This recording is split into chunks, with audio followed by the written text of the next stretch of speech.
Bueno, muchas gracias a todos por venir, muchas gracias a ExpoEFI por la invitación. Ya explicó bastante y muy bien Esteban, pero vamos a hacer, digamos, una charla breve un poco para contarles esta etapa y para contarles un poco cuáles son también los desafíos a futuro, ¿no? Estamos, como dije hace un par de semanas, en lo que fue la tercera etapa de este proceso. La primera fue la eliminación del déficit fiscal. Y es importante remarcar que esta eliminación del déficit fiscal se hizo vía no suba de impuestos, sino vía la reducción del 30% en el nivel de gasto. Voy a explicar después por qué el énfasis en esto, ¿no? La etapa 2 fue la eliminación del déficit cuasi fiscal, ¿no? La eliminación de la emisión monetaria. ¿Cómo se hizo esto rápidamente? Fue mucho más importante en el programa de lo que se menciona. Fue, yo diría, un factor clave, porque, como explico siempre, podría haberse dado el caso que el país hubiera terminado en hiperinflación aún a pesar de haber ido a equilibrio fiscal, lo que hubiera sido devastador a nivel de sociedad para después hacerles entender que el verdadero problema argentino de los últimos 124 años había sido el déficit fiscal. Ahora, el overhang monetario era tan alto, ¿no? Había una demanda de dinero por el piso, previa a lo que es un proceso hiperinflacionario. Teníamos casi 4 bases monetarias en pasivos remunerados y no teníamos ningún recurso. No había dólares en el Banco Central, no había financiamiento y Argentina no tenía ninguna credibilidad como país. Entonces, ¿cómo se resolvió esto? Bueno, los primeros meses, entonces básicamente de diciembre a abril, se aplicó una tasa de interés real muy negativa que hizo que durante esos meses ese sobrante monetario solamente por ese efecto se redujera a la mitad, esencialmente. Y se combinó con una estrategia financiera que fue la emisión de este bono BOPREAL, que vino de alguna manera también a socorrer a las políticas monetarias y cambiarias. Por el lado cambiario, solucionando el problema de los importadores con los productores del exterior, restableciendo esa cadena que se había roto y que ya empezaba a generar desabastecimiento e hiperinflación, y también sirviendo como amortiguador para cualquier suba del tipo de cambio. Pero con respecto a lo monetario, también lo que se logró fue absorber, vía la venta de estos bonos, una base monetaria más. Entonces, esencialmente para mayo, ese sobrante monetario se había reducido tanto que pudimos volverlo a traspasar al Tesoro Nacional, que es donde realmente corresponde, porque ese déficit cuasi fiscal no es otra cosa que el déficit fiscal financiado con emisión. Entonces, al pasar ese sobrante ahora menor al Tesoro Nacional, terminamos con la emisión monetaria. Entonces digo, ¿por qué es importante remarcar esto? Por los resultados que se lograron con eso, ¿sí? No es una casualidad, entonces, que como consecuencia de estas dos cosas, la economía haya crecido un 6%, cuando miramos el estimador mensual de actividad económica de diciembre del 2023 a diciembre del 2024, la economía creció un 6%, a pesar de haber reducido el déficit fiscal en 5 puntos y el cuasi fiscal en 10. Recuerden que todo el mundo decía que si hacíamos esto iba a ser a costa de una brutal recesión. De vuelta, esto nos permitió que a la economía crecer un 6%, a los salarios reales subir casi un 15% y sacar 10 millones de personas de la pobreza. ¿Por qué es esto? Porque es el modelo exactamente inverso a lo que siempre hizo el kirchnerismo. Cuando se habla de ajuste, en realidad el ajuste es el modelo kirchnerista, ¿no? O sea, ¿qué hace ese modelo? Agranda el Estado. Para agrandar el Estado, ¿a quién le saca recursos? Al sector privado. ¿Cómo se lo saca? Subiendo impuestos, como eso no alcanza porque siguen teniendo déficit, es absorbiendo deuda, es decir, los bancos, en vez de prestarle al sector privado, ahora prefieren prestarle al sector público, dejar de actuar como bancos, y finalmente con emisión monetaria, que lo que hace es crear ese impuesto inflacionario que terminan pagando los más pobres, ¿sí? De ahí la desigualdad que se termina generando, ¿no? O sea, empresarios mucho más ricos, porque en realidad terminan conviviendo en un modelo de dólar alto, salarios en dólares miserables e industrias protegidas. Y la gente, digamos, mucho más pobre, ¿no? Clase baja a la cabeza y la clase media también. Entonces, este es el proceso exactamente inverso. Al nosotros bajar el gasto y terminar con la emisión monetaria, lo que hemos hecho es, al contrario, devolverle los recursos al sector privado. Ahora, al tener un Estado más chico, ustedes tienen que, digamos, que poner menos plata para bancar ese Estado, ¿sí? Entonces, ¿en qué se traduce eso? En que hemos bajado impuestos, en que hemos bajado el impuesto inflacionario, como bien mostraba Esteban, y que los bancos vuelvan a trabajar de bancos. Hoy los bancos entonces empiezan a preferir prestarle de vuelta al sector privado que al sector público. Eso genera entonces que haya nuevamente crédito y mayor crecimiento. ¿Se entiende? Entonces es un proceso exactamente inverso al que se vivió durante los últimos 20 años, ¿no? Y entonces entramos después en lo que fue la tercera etapa. Una vez que se hicieron esas dos cosas, quedaba pendiente lo que siempre quisimos hacer, que era la salida del cepo cambiario. Y para eso había que recapitalizar el Banco Central. En ese momento, agosto del año pasado, entonces fuimos a ver nuevamente al fondo, que estaba muy impresionado con todos los logros, y entonces le dijimos, bueno, podemos seguir recapitalizando el Banco Central gradualmente como lo estamos haciendo, o nos pueden ayudar con una infusión de capital. Es decir, nosotros habíamos resuelto la parte del pasivo del Banco Central, pero consideramos, por supuesto, que para salir del cepo de manera no traumática, esos pesos tenían que estar respaldados. Y si bien el Banco Central había comprado y estaba comprando récord de divisas, el hecho de estar sin financiamiento hacía que constantemente tuviéramos que estar gastando esos dólares que el Banco Central compraba, y entonces lo que se podía retener era mucho menor de lo que efectivamente el central compraba. Bueno, el fondo estuvo dispuesto a acompañar. Algunos se preguntarán, entonces, ¿por qué se tardó tanto tiempo desde agosto hasta abril? Y la realidad es que el esquema de bandas era algo que habíamos definido rápidamente en agosto del año pasado mismo. Incluso creo recordar que eran las mismas bandas que terminamos poniendo.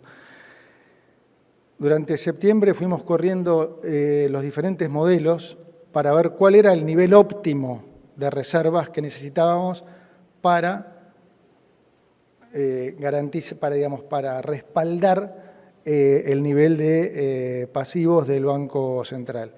Y rápidamente nos dimos cuenta que el número iba a ser una sorpresa para el fondo. Entonces, por octubre, cuando fuimos a verlo al fondo, efectivamente la sorpresa se convalidó y el tema se demoró. Por supuesto, porque esa negociación llevó tiempo, tuvimos que correr modelos del fondo también. Los modelos del fondo también daban que el nivel de reservas óptimo era en el entorno a los 20.000 millones de dólares. Y después se sumó una segunda negociación que también llevó más tiempo, que fue la de cuánto de eso tenía que ser el desembolso inicial, cosa que para nosotros también era clave. Y eso entonces prolongó la negociación todavía más.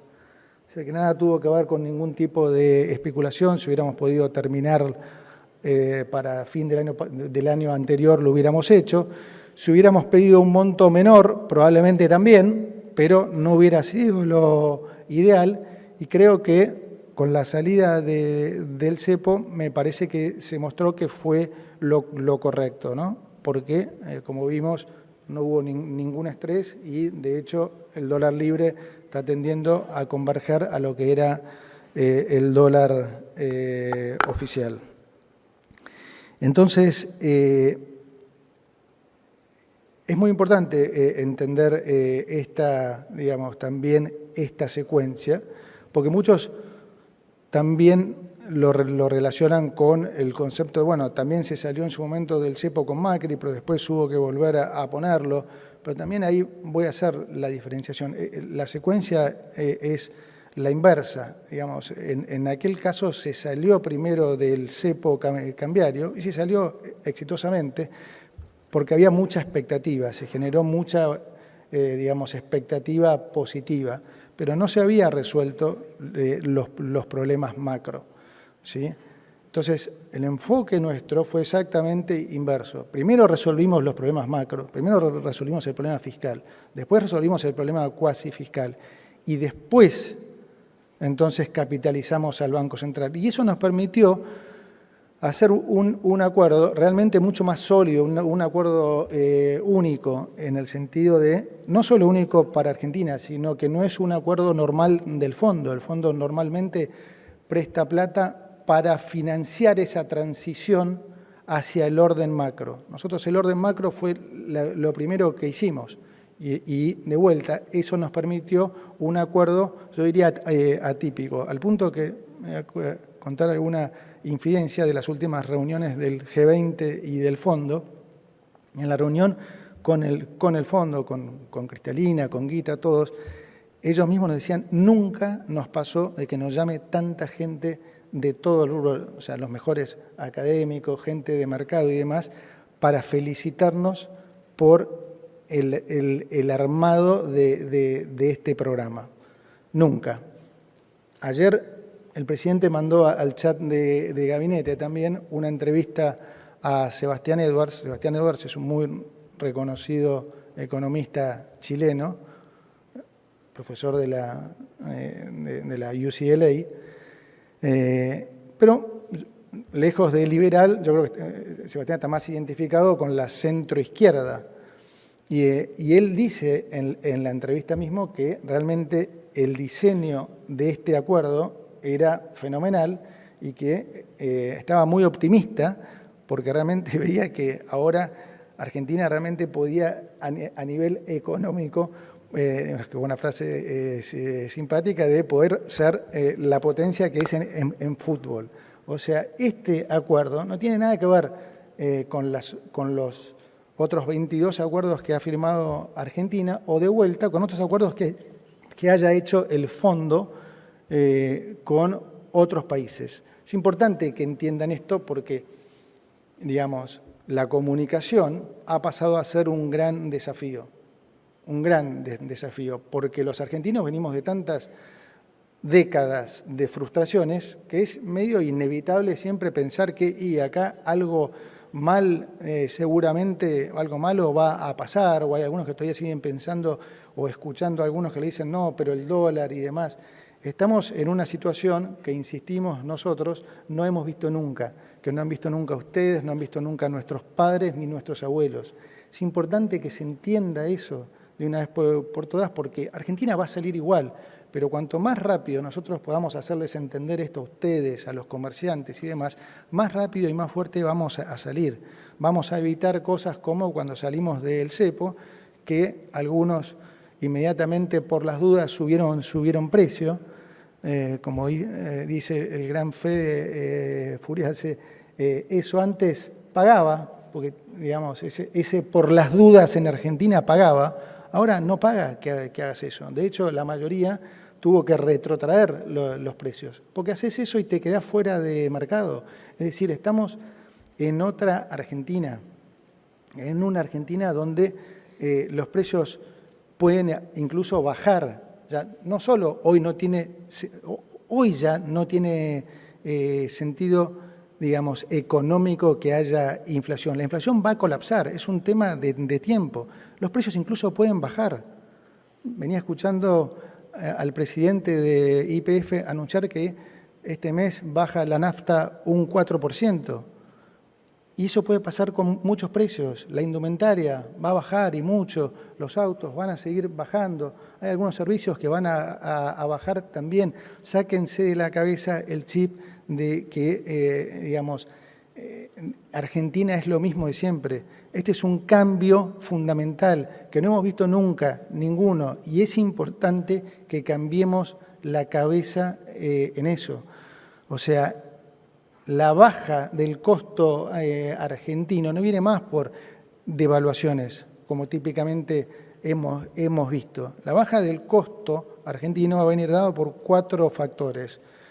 3 que tienen que ver con nosotros, 1 que tiene que ver con el sector privado. ¿Nosotros qué tenemos que hacer?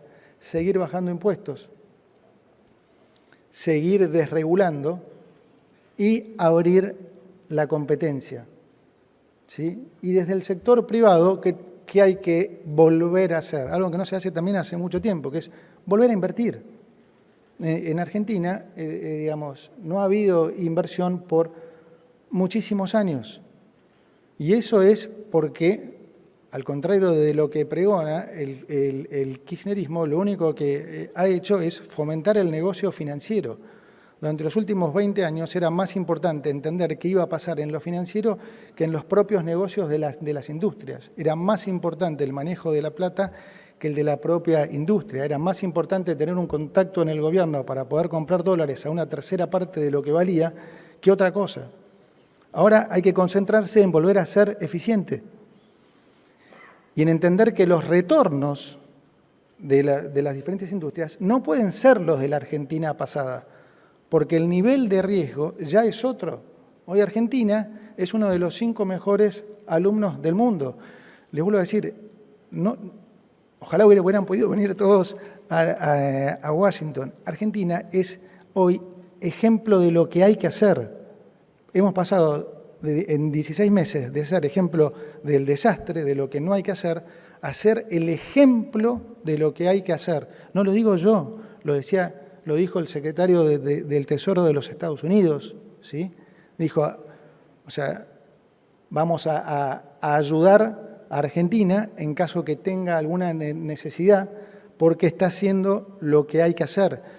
Cristalina se lo dijo a todos los países en todos los colores, incluso en la última charla, dijo, con la crisis internacional es probable que haya otros países que vayan a necesitar al fondo. Sepan que el fondo va a estar ayudando a los países que hacen las cosas como Argentina.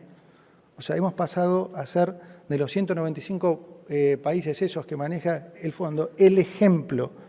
Entonces no nos comamos más el cuento de que ya la vimos, porque de vuelta no hemos visto nada de esto.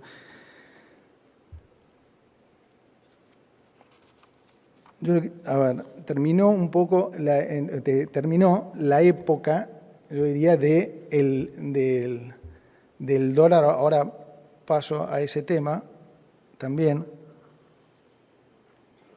Se terminó la época del dólar, de la Argentina regalada en dólares.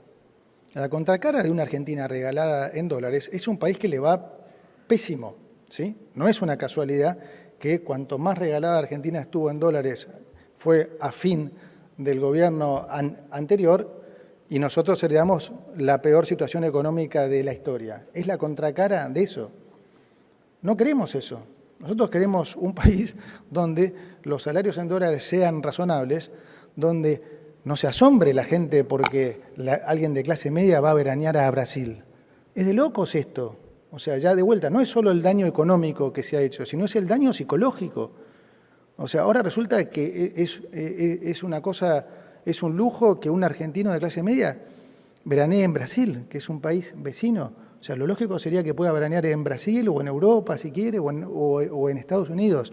Vamos a un esquema de vuelta absolutamente diferente, donde lo importante va a ser, insisto, la eficiencia, y lo importante de nuestro lado va a ser continuar reduciendo el tamaño del Estado, porque eso va a ser, entonces, que le devolvamos cada vez más y más recursos al sector privado, que es lo que estamos haciendo. Y como dice siempre el presidente, en un sistema de recursos escasos, está claro que el sector privado administra esos recursos mucho mejor que el sector público, que es mediocre, que es burocrático y que es corrupto, esencialmente.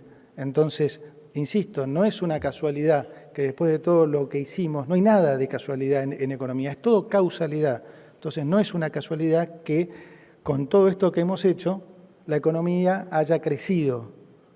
Es consecuencia justamente de que le estamos devolviendo los recursos a ustedes, al sector privado. Bueno, ¿qué hay que esperar entonces para los próximos meses? ¿En qué estamos focalizados nosotros? Bueno, uno, en consolidar este nivel de crecimiento, ¿sí? E incluso incrementarlo, porque esta es una economía que está hoy preparada para crecer incluso más del 6%. Hoy tenemos un muy buen auto. Imagínense como que la economía es un auto, ¿sí? Y si tenés, digamos, buenos fundamentals económicos, tenés un buen auto. Si vos tenés un buen ancla fiscal, tenés un buen motor. Tenés un auto que anda bien. ¿Qué pasa típicamente? Y ahora imagínense que el nivel de monetización, el nivel de la cantidad de dinero, es el combustible. Nosotros hoy tenemos el desafío de remonetizar la economía más, porque está en un nivel de monetización muy bajo, de poco menos de la mitad de lo que es normalmente, pero hoy tenemos un muy buen auto, ¿sí? Un muy buen auto. Comparando de vuelta con la época kirchnerista, en el kirchnerismo los fundamentals son tan malos que es como que tenemos un muy mal auto, con un motor que no anda. ¿Y el kirchnerismo qué hace? Y le tira nafta, y le tira nafta. Emite, le tira nafta, le tira nafta. Y el problema no es la nafta, el problema es que el auto no anda. Entonces se llena de nafta y olor a nafta por todos lados. Nadie se quiere acercar al auto. Si hay una chispita, la economía o el auto explota, ¿sí? Ahora nosotros estamos en una situación en que tenemos un gran auto. Somos de vuelta uno de los 5 mejores países para el fondo en términos de fundamentals. Entonces tenemos un gran motor y como pasa en los autos, un gran motor te pide más nafta, ¿sí? Y nosotros, por el contrario, por el diseño de nuestra política, estamos sacando nafta. Nosotros retiramos pesos por superávit, vamos a retirar más pesos con la emisión de este bono de Bopreal para dividendos. Entonces nosotros necesitamos que la economía se remonetice para que el nivel de crecimiento se mantenga o suba. Entonces, por eso la última medida que han escuchado de las utilidades del Banco Central, ¿sí? Pasando a lo que van a ser reservas en pesos del Tesoro en el Banco Central. Hago 2 aclaraciones de esta medida para que se entienda bien. Una son utilidades genuinas del Banco Central, no como antes, que las lograban valuando las letras intransferibles no a valor de mercado, sino a 100 y generando ganancia vía devaluación.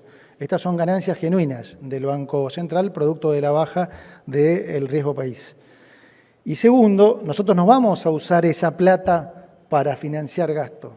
Vamos a usar esa plata para tenerlas como reservas para poder cancelar deuda en el caso de que los bancos no hagan 100% de refinanciamiento de la deuda en pesos porque están más inclinados a prestarle ahora al sector privado. Entonces, por un lado, cancelamos deuda y remonetizamos la economía en el momento en que lo necesita.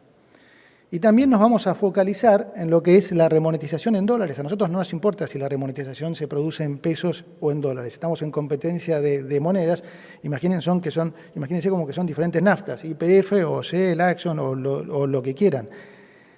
Entonces, también queremos ver que haya una remonetización en dólares y en las próximas probablemente 2 semanas vamos a estar anunciando alguna medida que va a sorprender también a algunos y que va a fomentar mucho el uso de los dólares. Entonces, cada vez de vuelta va a haber más dólares y van a circular más dólares. Y como digo, esperemos que esto lo tengamos listo para por lo menos dentro de las próximas 2 semanas. Entonces, necesitamos, insisto, que esta remonetización se materialice para que la economía pueda seguir creciendo. En la medida que la economía siga creciendo y nosotros sigamos achicando el gasto, como de hecho seguimos haciendo, vamos a tener un mayor superávit que nos va a permitir seguir bajando impuestos y bajarlos más y más y devolverles más recursos al sector privado. Adicionalmente, vamos a seguir desregulando. Ya lo ven al ministro de Desregulación contando los días, todos los días, y van a también, por supuesto, ver anuncios desde ese lado también. Y finalmente vamos a ir por esas reformas estructurales que son tan necesarias, ¿no? Estamos hablando de lo que es reforma fiscal, reforma laboral y, al final, reforma previsional. Esto, por supuesto, lo decidirá el presidente y la política, lo que es el timing para implementar estas cosas, pero también son muy necesarias en Argentina para seguir bajando el costo argentino y, sobre todo, también para desincentivar la informalidad, eso que ha sido el incentivo durante los últimos 20 años, porque todo esto que hemos estado discutiendo no ha hecho otra cosa que incentivar la informalidad, o sea, la suba de impuestos, cada vez más cargas y demás, obviamente que dificulta todo lo que es, como policy maker, el desarrollo de las políticas económicas. Así que, nada, entonces, para terminar, déjenme decirles que ya están viendo mucho de nosotros. Tenemos a los 3 campeones acá, a las 3 anclas que están, digamos, comunicando y saliendo mucho más en televisión y explicando. Para nosotros la comunicación en este momento es clave, hoy representa un desafío porque, como digo, es muy importante que todos entiendan que estamos en una nueva Argentina, que, como dijo el presidente, y me encantó, que en poco tiempo los países van a decir que quieren crecer a tasas argentinas y que insisto, no tengan ninguna duda que estamos por presenciar los mejores 20, 30 años de nuestra historia. Muchas gracias.